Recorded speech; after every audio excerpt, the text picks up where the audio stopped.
Why did Adam Smith write both The Theory of Moral Sentiments and The Wealth of Nations? Well, I'm not sure I know the answer to that question as to why he did it. You know, he had a very inquiring mind, and his best friend was arguably the greatest British philosopher, David Hume, and I'm sure that was part of his, the sort of the impetus. And Hume had written on moral sentiments, but compared with Adam Smith's writings, it doesn't have anything like the depth. It's as though he took David Hume's treatment of it and then just went much deeper. Of course, morals, he was a professor of moral philosophy. Moral sentiments and that sort of thing was very, or natural philosophy also it was called. Those were kind of prominent intellectual themes in that day. But and there had been important writings in economics, but economics was not identified as a separate field, really separate from philosophy. And of course, psychology wouldn't be recognized for another 100 years after he wrote The Theory of Moral Sentiments. And that book didn't, it's an interesting question. Why didn't that book found psychology? I think people weren't ready for it in the sense that they were ready for something in economics. So how do we handle the Adam Smith problem and the apparently contradicting viewpoints? Well, I think that comes from people who saw the great tradition in economics that grew out of the Wealth of Nations and then was transformed into the marginal utility revolution of the 1870s. And that transformation dealt in some depth with topics that were not as well developed in the Wealth of Nations as William Stanley Jevons and others would develop it, and the whole question of sort of where the property rights that undergird markets, where those came from, is not something that's dealt with in the Wealth of Nations, but were developed in the Theory of Moral Sentiments. And this was not part, this wasn't part of the framework of thinking of economics. And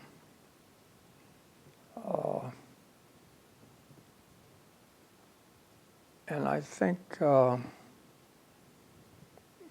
see, if you look at the subsequent development of psychology, why you can see how much it could have been enriched if people had been brought up on the Theory of Moral Sentiments. But so anyway, this Adam Smith problem, that isn't until clear up, into the 20th century.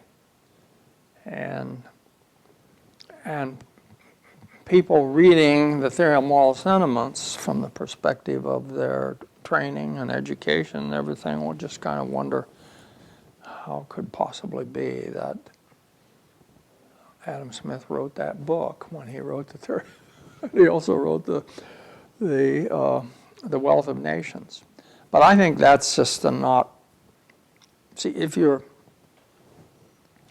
tuned into the theory of moral sentiments, then I think you're much better positioned to understand the Wealth of Nations, and particularly the qualifications. You know, and the famous quotations from the Wealth of Nations, like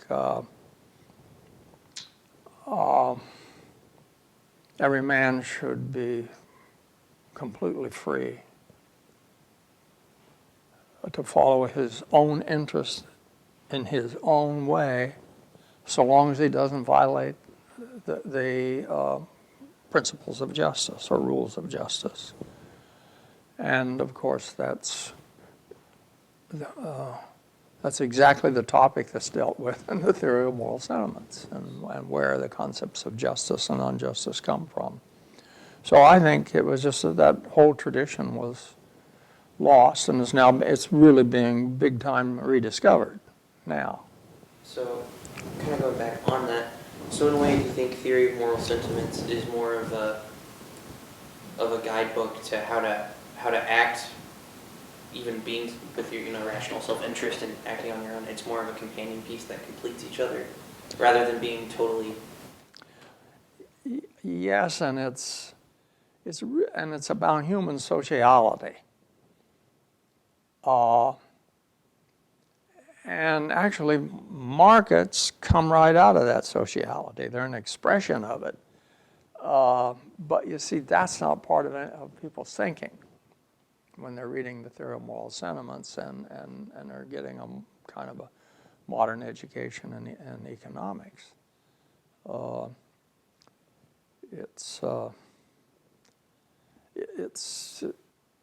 I think students today, and scholars, many economists today, don't go very far back in teaching economics and on economic problems, because there's kind of an unstated assumption, and that is that all that's important and relevant about the more distant past has somehow been folded into what we now have. And if certain things are not there, it's because they're not worth being there. You know, the idea that something was important at one time but then faded and had to either be rediscovered, or I think in some cases it's not about a matter of rediscovering it, because it was never found in the first place. You see, that's, to me, that's what part of the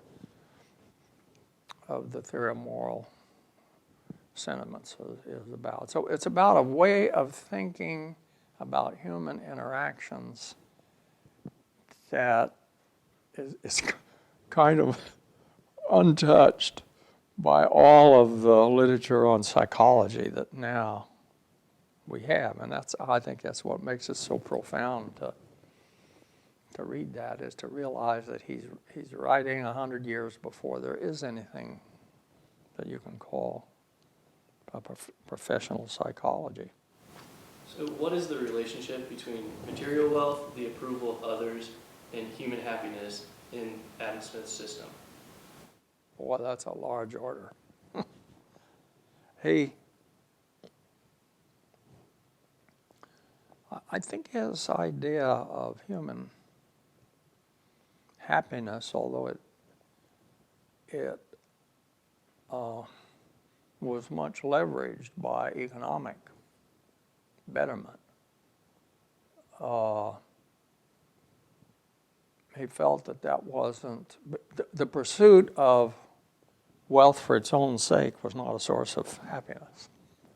And he has these great passages in the Theory of Moral Sentiments where he talks about people imagining the rich as being very comfortable and happy, and and they have all this means for acquiring things, and so and he even argues that that helps to motivate people because they have that image.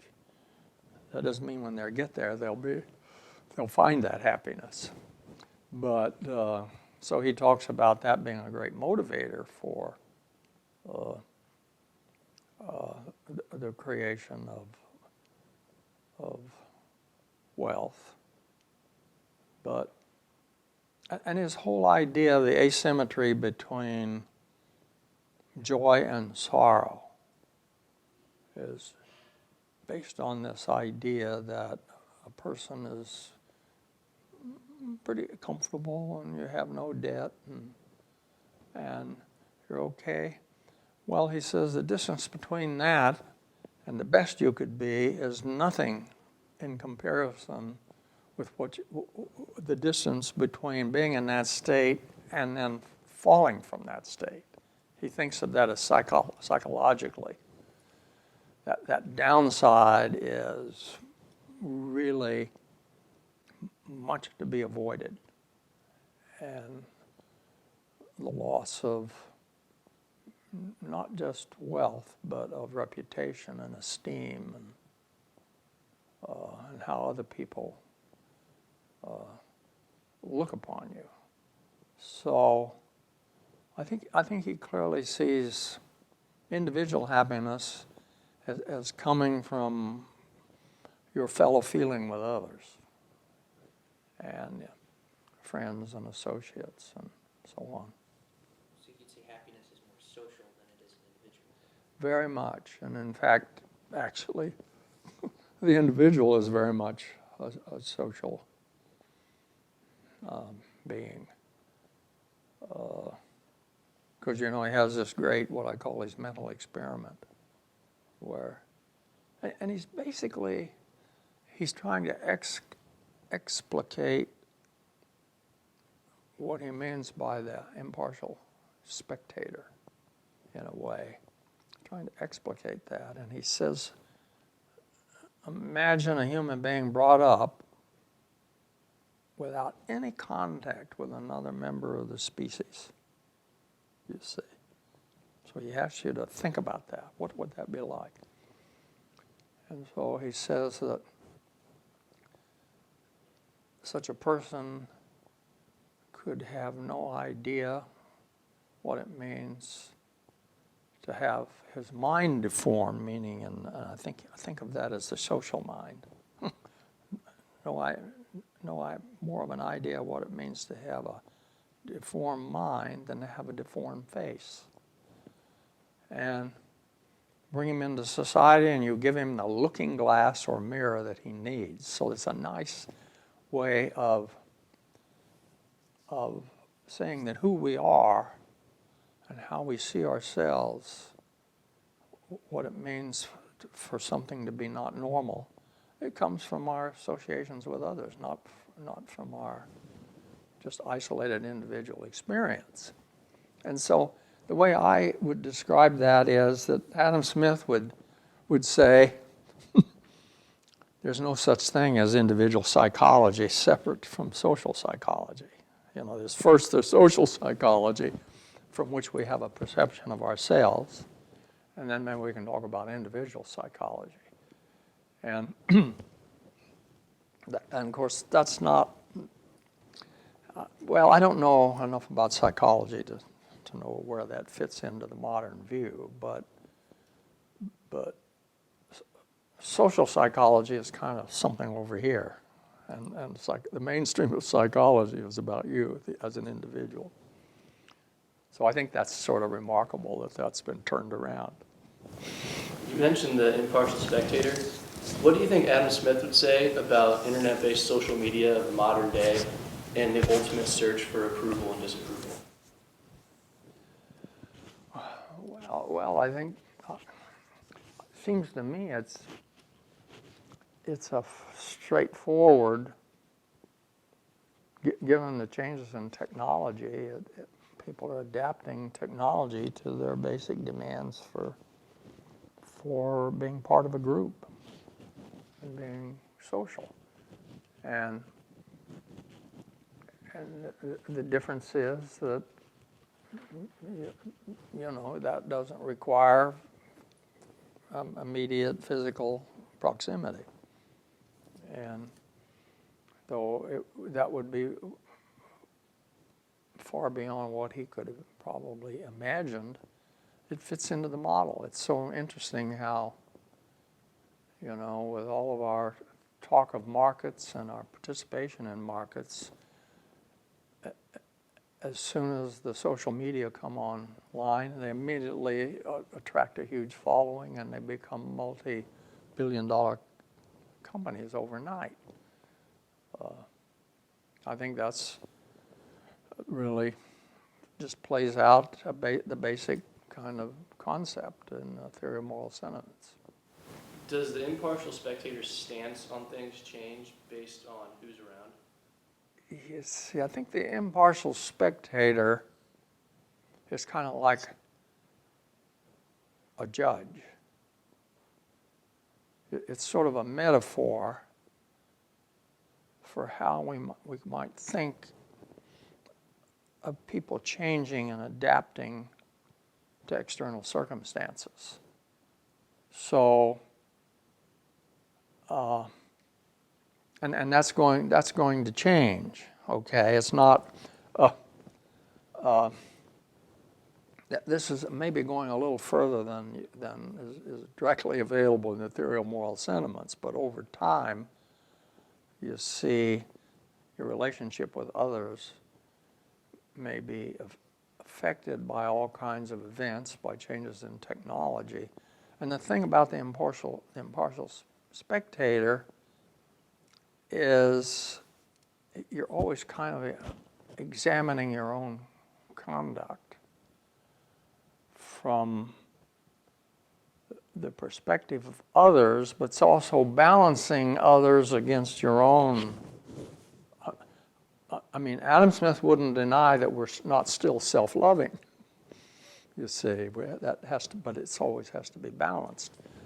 And I think the way I would, if I were to have time to really think this through, it would have to do with how the impartial spectator becomes a mechanism for changing us when we need to change, and we need to adapt, because it's not static, even the implication is that all of the rules that we live by are a gradual, slow process over time. They don't just suddenly emerge overnight. They gradually adapt, and so there's a long history of human social development, and of course that's anthropology and archaeology, I think, has done a great job in giving some meaning to that in terms of how ancient it is. So would you say people naturally behave in reciprocal ways?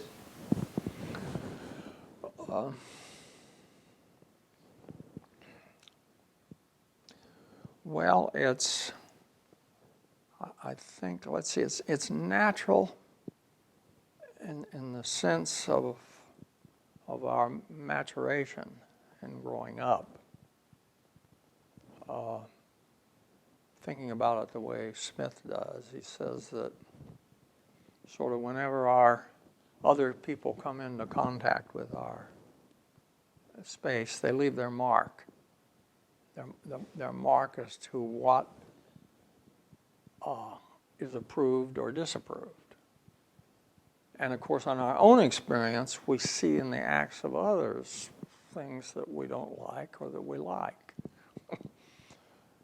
and so that has to be resolved. And so it's all right to be concerned about yourself and maintaining yourself. He says no one is better fitted for taking care of yourself than you. But beware, I'm coming off and being offensive to others, you see, in the pursuit of self-love. So it's a matter, now the modern, you see, a contemporary economic theorist might say, well, that's just utility maximization subject to constraint. Okay, you hammer everything into that same model, but the difficulty with that is that I think it doesn't capture this notion that out of the maturation constraints that we grow up with, and then in turn reflect to others, comes rules, the rules we follow that are sensitive to different circumstances and situations. And so Smith emphasizes the rule-following behavior. It doesn't mean that you can't write down a model that would say in some sense those rules are optimal. But you might be able to do that. But I think the warning from Adam Smith is don't let that then become the way you think about the world. Stay closer to kind of the circumstances that shape the development of the rules in the sense of interacting with others. And that involves, you see, what Adam Smith calls fellow feeling. You see, to kind of be in equilibrium on these rules is to feel good about how you're coming off, and for the feedback you get from others suggests that they feel good about the way you're coming off, and vice versa, because they're doing stuff at the same time. So that's kind of the way. I'm not sure, that's kind of an abstract way to look at it, but I think that that's what I see in Smith's model. So it's not that there's, now I think what is not acceptable to be is, it comes down to each individual have a utility for her own and other outcome. Well, that may be an equivalent way to state what these rules amount to, but it tells you nothing about how the rules, where they came from. I see that as giving you no understanding at all. It's a mechanical way of saying that, well, if people have that utility function, then when they maximize, they'll get what we observe. But Smith worked from the observations back to where they might have come from, you see. In your opinion, what would Adam Smith think of the American living standard? American living standard? I think it'd blow his mind. Although there was plenty of it already starting to happen, in the 18th century, Scotland, and of course London by then was really quite a magnificent city, and it would. But I think it flows naturally from his conception of how wealth gets created from the kind of bottom up. But it's important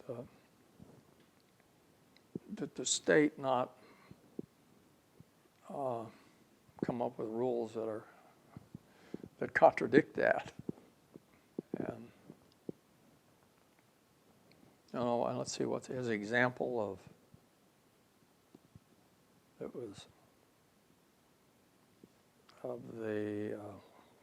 was illegal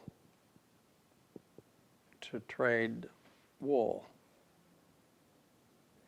That was supposed to be simply, I mean, outside of the British Islands. That was to be, well, the Scotch were doing it, and so they came in to punish the people, but they couldn't find anybody who would testify. So that in other words, with local opposition, the rules just couldn't be implemented. And of course, there's many examples of that he gives where the people are trying to pass restrictions that are really not consistent with the norms in the communities, and they run into trouble.